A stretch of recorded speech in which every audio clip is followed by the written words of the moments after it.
They get Falcon 9 off the ground and up to the thinner parts of Earth's atmosphere before separating from second stage and making its way back down to Earth for landing. And it's this part of the rocket that we will attempt to recover for a second time on our drone ship, known as Just Read the Instructions. You can see it there. It's stationed 350 nautical miles east of our launch site. And above the first stage, above that black interstage band, is our second stage. At about T plus 2.5 minutes into flight, the first and second stage will separate, and that second stage will ignite its single MVAC engine. That'll carry the ANASIS-II spacecraft to its intended orbit. And the ANASIS-II satellite is currently safely enclosed inside the 17-foot diameter payload fairing. It's that structure on the very top of the rocket. This protects the satellites from aerodynamic heating, loads, any kind of contamination that they might experience during ascent. But once we reach the vacuum of space, we no longer need those fairing halves and we jettison them while the second stage continues to orbit. The fairing halves we're using today are a brand new set, which means we'll be attempting to recover them today using our two recovery ships, Mystery and Mischief. 2 minutes before the fairings are set to land, the team will decide if conditions are good to make a safe catch attempt. Now, weather plays a big factor in the decision, as it can impact not only the sea states for the boats, but also the fairing's altitude, position, and speed, all of which impact how the fairing will fall back to Earth. And finally, around the Falcon 9 rocket is that large truss structure. It's called the Transporter Erector. We call it the TE. The TE rolls Falcon 9 to the launch pad and raises it to that vertical launch position, and also routes things like power, fluids, and communication to the rocket and satellite. Hi, I'm John Innsbrucker, Falcon 9 Principal Integration Engineer here at SpaceX. We're coming up on 8 minutes to launch, and all conditions continue to be go for launch. Falcon 9 rolled out to the pad Sunday afternoon about 25 hours before launch and went vertical 4 hours later. Now, more recently, the SpaceX launch director held the go, no-go poll for both prop load and launch. That was done at T-minus 38 minutes. Now, we're currently working no issues on the Falcon 9 launch vehicle. If we do have to call a hold on today's launch, we have a nearly 4-hour window that could allow us to reload the ultra-cold liquid oxygen and make another launch attempt today. Of course, that presumes that we understand whatever caused us to hold the count and we can safely proceed with a recycle and launch. Now, if we cannot continue today, we have a backup opportunity tomorrow at 5 p.m. Eastern. Now, we've been loading propellants on Falcon 9 since T-minus 35 minutes, putting fuel into both stages and oxidizer into the first stage. Our fuel is the refined form of kerosene known as RP1. The fuel is fully loaded on the second stage, and we're going to finish loading the first stage in about another minute. Now, as I mentioned a moment ago, our oxidizer is super chilled liquid oxygen. We call it LOX. Now, the LOX is currently loading into both the first and second stage. You can see the mist streaming off of the first and second stage tanks. Engine chill has started. Now, I mentioned it is super chilled. We do this in order to load more LOX into the tanks and increase performance. Typically, launch providers use LOX right near its boiling point of about 300 degrees below 0 Fahrenheit. At SpaceX, we chill the LOX about 40 degrees colder. That makes it denser. It lets us load more into the first and second stages. Now, we have to load the LOX as late as possible to keep it from warming up and decreasing the performance. We're also finishing helium loading onto the first and second stage tanks. Now, as the Merlin engine pumps pull the RP1 and LOX out of the tanks, we need to fill that emptying volume that we call the ullage. We use the helium stored in pressure vessels on the stages, and it's heated by the exhaust of the engine's gas generators. Heating the helium helps it expand to fill the tanks. Now, a moment ago at T-minus 7 minutes, we heard engine chill begins. We're now allowing a small amount of the super chilled liquid oxygen to flow past the turbopump inlets. That's cooling them down to avoid thermal shocks when we light the engines at T-minus 2 seconds. On the spacecraft side, the team did transition the ANASIS-II payload to internal battery power starting inside of T-minus 30 minutes. That work is complete. There are no issues, and there are no further actions required before launch. We're launching out of the eastern range. The good news is air and sea space is clear. Weather balloons that have been released show the upper altitude weather is good. We did have to delay the T0 30 minutes for a small rain shower that was crossing the trajectory path. That was moving out of the way, so right now weather looks to be good for a launch in just over 5 minutes, as all systems continue to be go for liftoff at 5:30 p.m. Eastern Time. As we mentioned earlier, our customer today is Lockheed Martin on behalf of the Republic of Korea. We now have a quick message to share from Korea's President of the Agency for Defense Development. 안녕하십니까. 국방과학연구소 소장 남세규입니다. 코로나19로 어려운 환경에도 불구하고 아나시스-II Falcon 9 위성 propellant 발사에 tanks are pressurizing for 헌신하시는 strongback recharge. 여러분께 감사드립니다. 아나시스-II 위성은 한반도 평화를 위한 것으로 한국의 IT와 우주 분야 연구개발의 한 단계 도약이 되길 희망합니다. 올해 창설 50주년을 맞는 국방과학연구소는 아나시스-II 위성 발사의 의미가 남달라 저도 코로나19 상황으로 발사장에 직접 참여하지 못해서 안타깝게 생각합니다. 비록 물리적 거리가 멀리 있지만 지능적인 온라인상의 사회적으로 가까워진 거리와 시간 때문에 저도 마음은 발사장에 계시는 전문가 동료 여러분들과 함께하고 있습니다. 라키드 마틴, 에어버스, 그리고 세상에서 가장 스마트한 펠콘 9 발사체의 발사를 주관하는 스페이스X 모든 분들의 노력에 감사드립니다. 아나시스-II 위성은 대한민국 국방부, 방위사업청, 합동참모본부, 각군 관계자와 특히 함께 연구한 국방과학연구소 위성통신체계단이 응원하고 있습니다. 아나시스-II 위성 발사와 목표한 궤도내 시험까지 성공하길 진심으로 기원합니다. 우주의 신들은 하늘길을 열어라. 펠콘 9 나가신다. 아나시스-II 완벽하라. 감사합니다. We're currently 3.5 minutes from liftoff. Falcon 9 is now moving into the final stages of the countdown.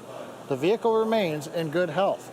Now, during that video, the transporter erector strongback did retract to the launch position, moved a couple degrees away.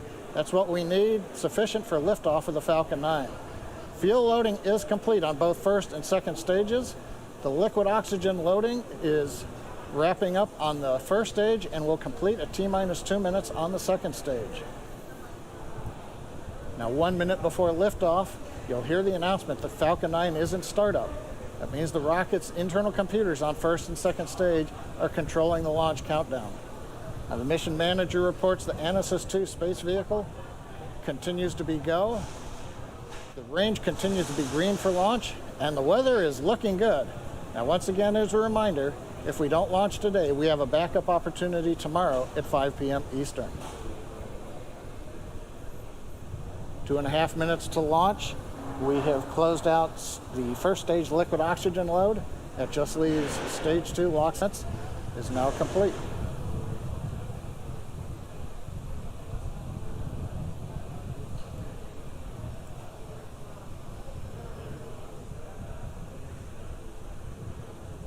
Stage 2 LOX load is complete.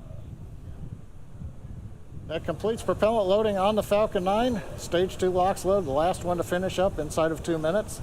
We'll now begin venting down the plumbing lines that go up that strongback that you can see behind the Falcon 9. So if you see a plume of white gas coming out, that's normal.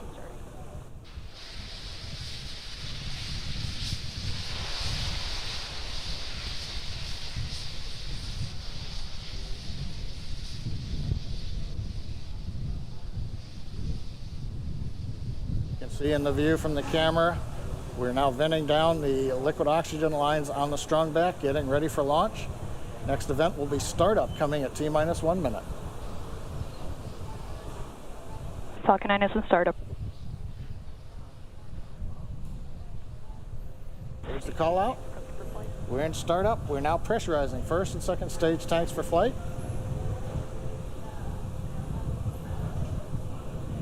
LD countdown net, go for launch. There we go. The final call to SpaceX launch director is given to go for launch. We're at T-minus 35 seconds and counting. All systems are go. T-minus 30 seconds.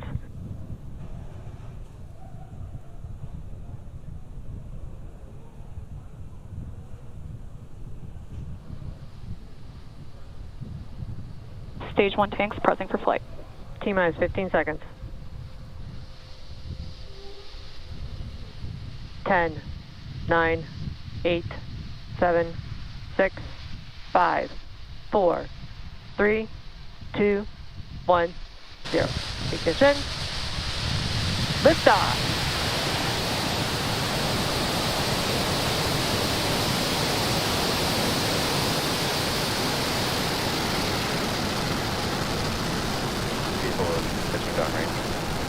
M1 propulsion is nominal.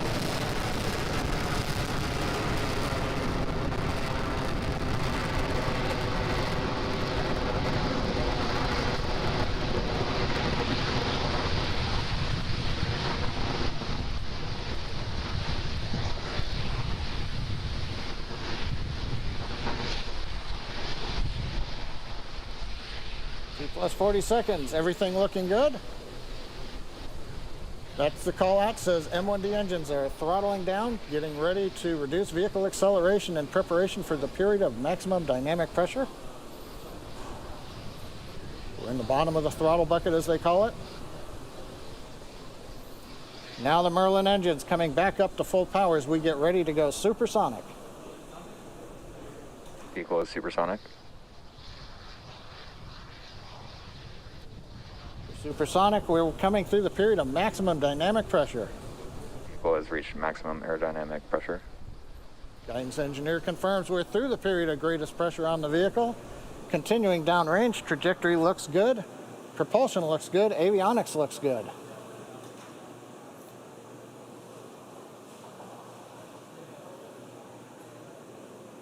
MVAC-D chill has started. That announcement from stage 2 propulsion. We are now beginning to chill in the turbopump on the upper stage engine to get ready for its ignition coming up in about 45 seconds. Nice view from the SpaceX cameras at Cape Canaveral as we head east out of Space Launch Complex 40 into the first of 2 orbits planned for today. This orbit is the parking orbit, a low Earth orbit trajectory that will take us over the equator and will eventually relight the upper stage engine to transfer us into the desired geostationary transfer orbit. Now main engine cutoff, or MECO, coming up in several seconds, followed by pneumatic separation. The first stage pushes away from the second stage, and then ignition of the second stage engine.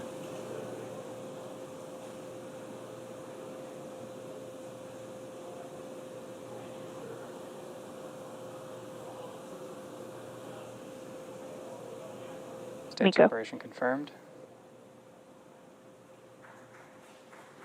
MECO on time. Stage sep looks good. And the call out, MVAC-D engine is at full power. The view on the left screen, you can see the large titanium grid fins now slowly opening. That begins about a 2-minute period as we slowly rotate the first stage around to get it ready to come back through the atmosphere and land on the drone ship in the Atlantic off the east coast of Florida. Right-hand side, second stage engine glowing red. That's normal for the MVAC-D. Trajectory. Trajectory is nominal, we've heard from the guidance engineer. Great views coming from space. We're coming up on fairing deploy.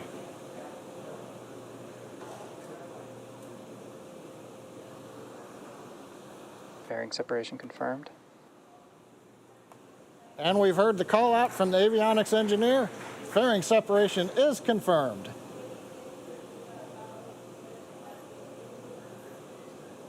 I think you can see in the background behind the MVAC-D nozzle, one half of the fairing way in the distance as it went past the camera. So right now we're coming up 4 minutes into flight. Trajectory is looking excellent. We're right down the middle of the road. Power on the upper stage engine is good. Bermuda is now getting the telemetry from the Falcon 9, and we're getting great views from space at T plus 4 minutes and 13 seconds. For those of you just joining us, we had a successful liftoff of our Falcon 9 rocket at 5:30 p.m. Eastern Time from Cape Canaveral. On the right-hand side of your screen, our second stage, its engine is glowing as we continue to take the ANASIS-II satellite payload to its desired orbit. On the left-hand side, our first stage. We're beginning our recovery attempt on our drone ship out in the Atlantic Ocean. The next milestones coming up include that first stage's entry burn, followed by the second stage engine cutoff, known as SECO-1, the first stage landing burn, and then that hopeful landing. The entry burn will occur at about 6.5 minutes after liftoff. And what you don't see pictured here are those 2 fairing halves. They've been jettisoned, and it will take some time for them to get down to sea level. So we won't be covering on the webcast that recovery attempt status, but stay tuned on social media for updates.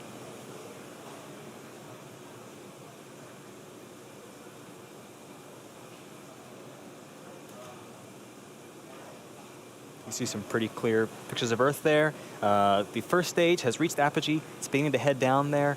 We're only going to be firing 3 of our Merlin engines during this entry burn.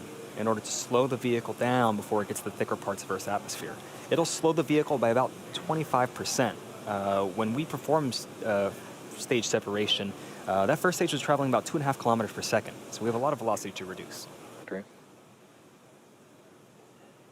And we're just under 30 seconds from that entry burn beginning. It's going to last about 24 seconds.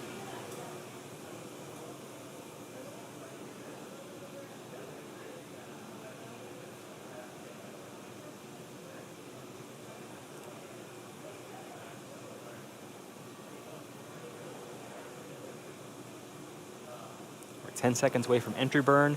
Hopefully we'll be able to hear that call out and have visual confirmation that burn's begun.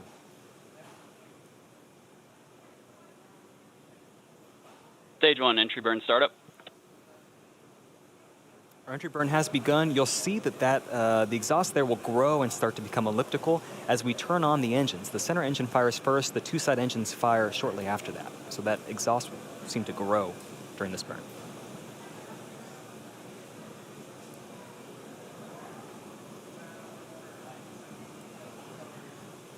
Stage 1, entry burn shutdown. All right, one burn down, one to go. That's the landing burn. It'll occur in about 1 minute from now, along with the next milestone, the second stage engine cutoff, or SECO-1. That'll be at T plus 8 minutes, 7 seconds. During SECO-1, we shut down the second stage MVAC engine on the right-hand side of the screen.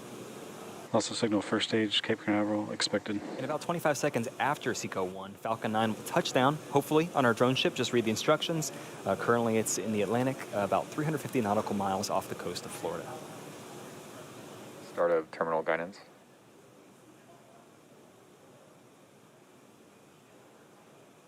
And in terms of velocity of that first stage, drag alone is slowing the first stage down another 80%. That landing burn will take us back to get that last 20%, touch us down safely.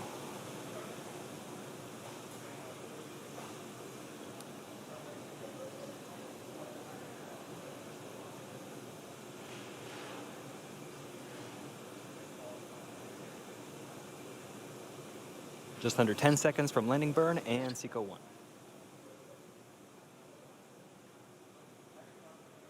SECO. Stage 1, landing burn startup. We have confirmation of both landing burn and SECO-1. We're waiting confirmation of a good orbital insertion for that ANASIS-II satellite.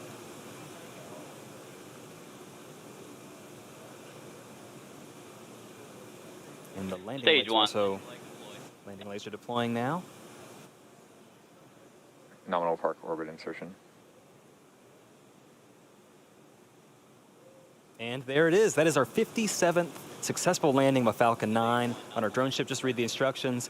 While we were watching that landing, we also had confirmation of nominal orbit insertion. We're all pretty excited over here at SpaceX for being able to use this first stage for a third time coming up. But going back to our primary mission on the second stage, it's going to coast for about 18 minutes until we cross the equator, where we perform the second of 2 burns of the upper stage, help change the orbit. We're going to take a break until then. We're going to leave you with a map of where we are in the mission. We'll be back at about T plus 26 minutes for the second burn of our MVAC engine.